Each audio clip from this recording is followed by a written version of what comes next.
The man who photographed the invisible.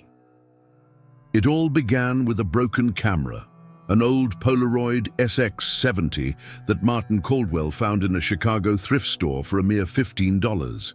The seller, an elderly man with trembling hands, insisted the price was a steal. "This camera sees things that shouldn't be seen," he muttered as he wrapped the item in brown paper. Martin smiled politely, chalking the comment up to the man's eccentricity. Martin was a professional photographer, specializing in photojournalism. At 42, he had covered everything from war zones to natural disasters, capturing the best and worst of humanity through his lens. The Polaroid was supposed to be nothing more than a vintage curiosity, a decorative object for his studio, or so he thought. Back home, Martin examined his new acquisition. The camera was in surprisingly good condition for its age, except for an almost imperceptible crack in the viewfinder. Out of curiosity, he inserted a compatible film he had purchased online months earlier, pointed it at his empty living room, and pressed the button. The mechanism worked perfectly, ejecting a photo that slowly developed. Martin watched with professional interest as the image took shape. Then his heart skipped a beat. In the photograph of his empty living room, clearly visible on the couch, sat an elderly woman he had never seen before. His first reaction was rational.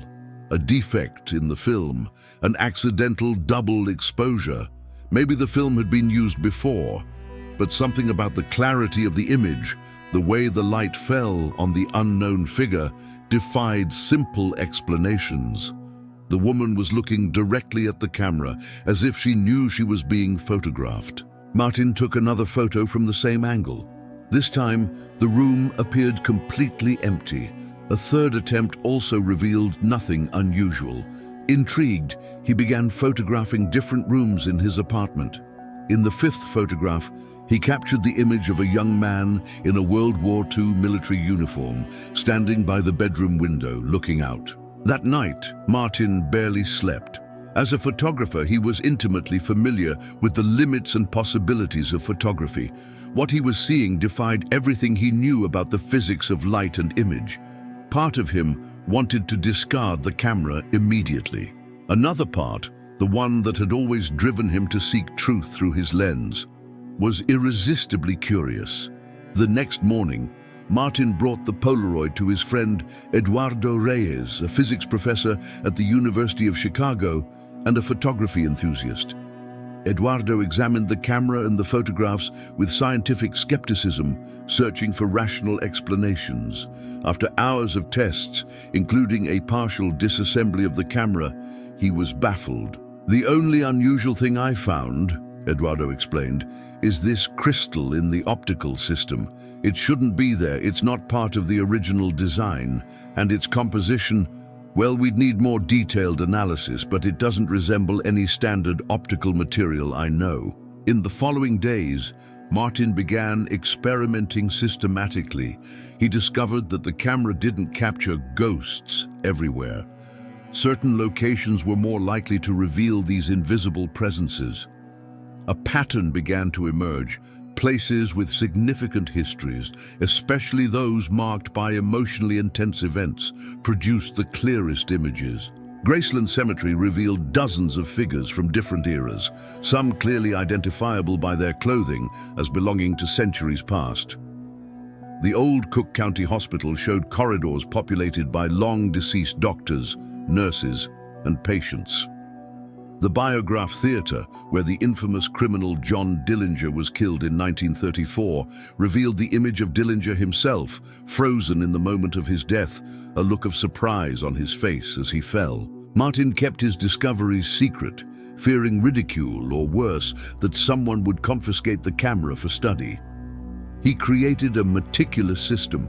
He photographed a location, documented the date, time, and conditions precisely, then researched the place's history, searching for correlations between the figures captured and documented historical events. After 3 months of solitary investigation, Martin had accumulated over 200 photographs of what he now called residual impressions. images of people who seemed to have left some kind of energetic or temporal imprint in the places where significant events had occurred in their lives. It was when he photographed his childhood home in the Chicago suburbs that Martin's perspective changed profoundly. In the revealed image, he saw himself at age 7, sitting on the stairs, crying. Martin instantly recognized the moment, the day his parents announced their divorce.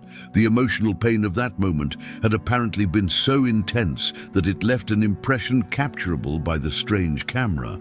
This discovery led Martin in a new direction. If moments of extreme trauma left impressions, could the same be true of moments of extraordinary joy? He began seeking locations associated with celebrations, family gatherings, weddings. In a historic ballroom, he captured the image of a newlywed couple dancing, their faces radiant with happiness. At an old baseball stadium, he photographed the frozen celebration of a crowd cheering the 1945 championship victory. In a maternity ward, he recorded the moment a mother held her newborn for the first time, decades earlier. Intense human emotions, both positive and negative, seemed to leave marks on the very fabric of reality, unseen by the human eye, but somehow detectable through the mysterious crystal in the old Polaroid. 6 months after his initial discovery, Martin finally decided to share his findings, not with the media or the scientific community, but with Eliza Thornton, a renowned researcher of paranormal phenomena with a background in quantum physics. Unlike many in her field, Thornton maintained scientific rigor in her investigations, earning reluctant respect even among skeptics. Eliza examined the photographs and the camera with clinical interest. After weeks of controlled testing, she presented a theory that, though speculative, was the most coherent so far. This crystal, she explained, seems to function as a kind of temporal lens. Quantum physics suggests that time is not necessarily linear, that all moments exist simultaneously in different quantum states. This crystal somehow allows the camera to capture moments that left particularly strong impressions on the quantum field of a given space. When Martin asked about the crystal's origin, Eliza hesitated. There are historical reports of similar materials, crystals supposedly capable of revealing visions of the past or future. Most were dismissed as superstition, of course, but maybe some of those accounts were based on fact. With Eliza's guidance, Martin refined his approach. They developed rigorous experimental protocols, meticulously documenting each photo and independently verifying historical events that might correspond to the captured images. An intriguing pattern emerged. The camera seemed most effective at capturing impressions of events that occurred roughly 50 to 70 years prior. More recent or older events rarely appeared with the same clarity. Eliza theorized there might be an optimal temporal window for the technology, perhaps related to the crystal's specific properties. It was during this phase of systematic experimentation that Martin made his most disturbing discovery. When photographing the hotel room where his wife Catherine had died of a heart attack 5 years earlier, he captured not only the moment of her death, but something that shook him deeply, the presence of an unknown man in the room, watching Catherine as she suffered. Authorities had determined that Catherine died alone, of natural causes. The photograph suggested something entirely different. Martin recognized the man from newspaper photos, Dr. Lawrence Merrick, a physician who had been investigated for negligence in several cases, but never convicted. What was he doing in Catherine's room? Why was there no record of his presence? Driven by the need for answers, Martin intensified his investigation. He discovered that Merrick had briefly treated Catherine during a routine checkup weeks before her death. Records showed he had prescribed blood pressure medication, despite Catherine never having been diagnosed with hypertension. Martin brought his findings to a retired detective, Samuel Wilson, who had worked on cases involving Merrick years before. Wilson reviewed the evidence with initial skepticism, but became intrigued enough to reopen his own unofficial investigation. Merrick was always under suspicion, Wilson explained. Several of his patients died under questionable circumstances, but we could never get solid evidence. He always had perfect alibis, impeccable documentation. Wilson's investigation revealed a disturbing pattern. Merrick had briefly treated at least 7 patients who later died of seemingly natural heart attacks. All were relatively healthy before seeing him. All had substantial insurance policies, with beneficiaries somehow connected to Merrick through complex personal or professional ties. Martin was determined to use his camera to expose the truth. With Wilson's help, he gained access to locations where other suspected victims had died. In 3 cases, the Polaroid revealed Merrick's presence, silently observing as the victims succumbed. But how to present such evidence to the authorities? Photos from a supposedly paranormal camera would hardly be admissible in court. Martin and Wilson needed conventional evidence to corroborate what the Polaroid had revealed. Meticulously, they reconstructed Merrick's movements on the days of the deaths, uncovering flaws in his alibis that had gone unnoticed in the original investigations.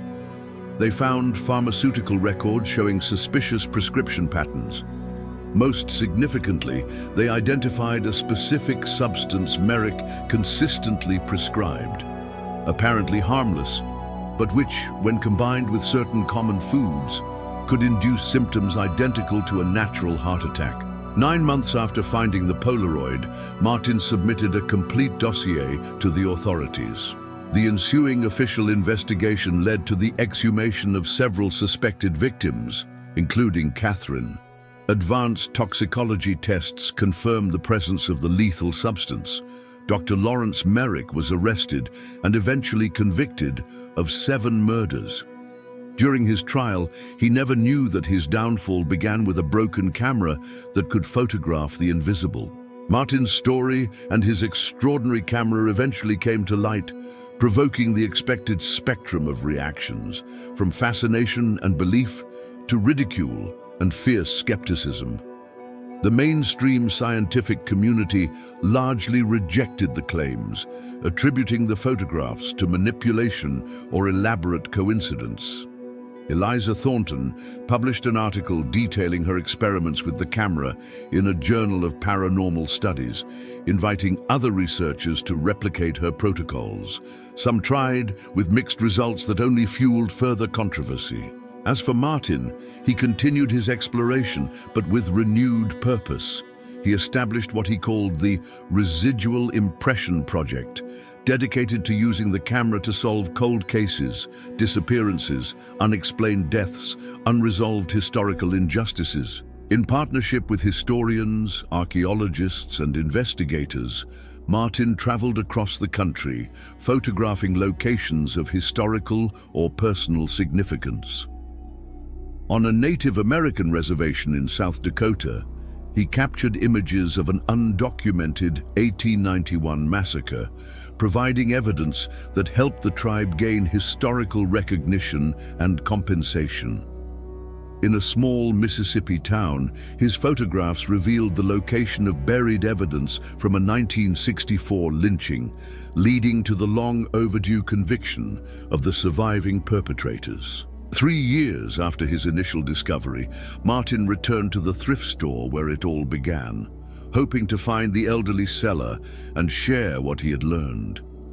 The shop still existed, but was run by a young woman who said her grandfather had died just days after selling the camera to Martin. "He always said he was waiting for the right person for that camera," she remarked. "Said he'd know them when he saw them. I guess he was right." Among the belongings left by the old man, she found an envelope addressed to Martin, prepared with instructions to be delivered if he ever returned. Inside was a single yellowed page with a handwritten message. "The camera finds its way to those who need to see the truth. It showed me things I could not change. I hope it shows you things you can. When you're done, pass it on. It always finds its way." Along with the note was a sepia photograph showing the seller as a young man, holding the same Polaroid beside a man Martin immediately recognized. The original creator of the crystal, a Polish physicist named Alexander Wolski, who had mysteriously disappeared during World War II, taking the secrets of his discovery with him. Martin then understood he was just one link in a chain of temporary guardians of the extraordinary camera. Each had used the device according to their nature and needs, some for personal gain, others for healing, still others for justice. Today, the Polaroid camera with the cracked crystal continues its journey, passing from hand to hand. Some claim to have seen it in online auctions. Others say it mysteriously appears in thrift shops and flea markets around the world. Occasionally, inexplicable photographs emerge online, showing impossible moments frozen in time. As for Martin Caldwell, he rarely speaks publicly about his experiences. When asked, he offers only one enigmatic comment: "Reality has more layers than our eyes can see. Sometimes we need a broken lens to see what's whole." Martin's original photographs are stored in a bank vault with instructions to be donated to the Smithsonian Institution after his death. Until then, he continues his quiet work, using conventional means to investigate the mysteries the extraordinary camera first revealed. And somewhere, in some dusty antique shop or used goods fair, the Polaroid SX-70 with the cracked crystal patiently awaits its next guardian. Someone who, like Martin, needs to see beyond the visible, beyond the present, beyond what we believe is possible.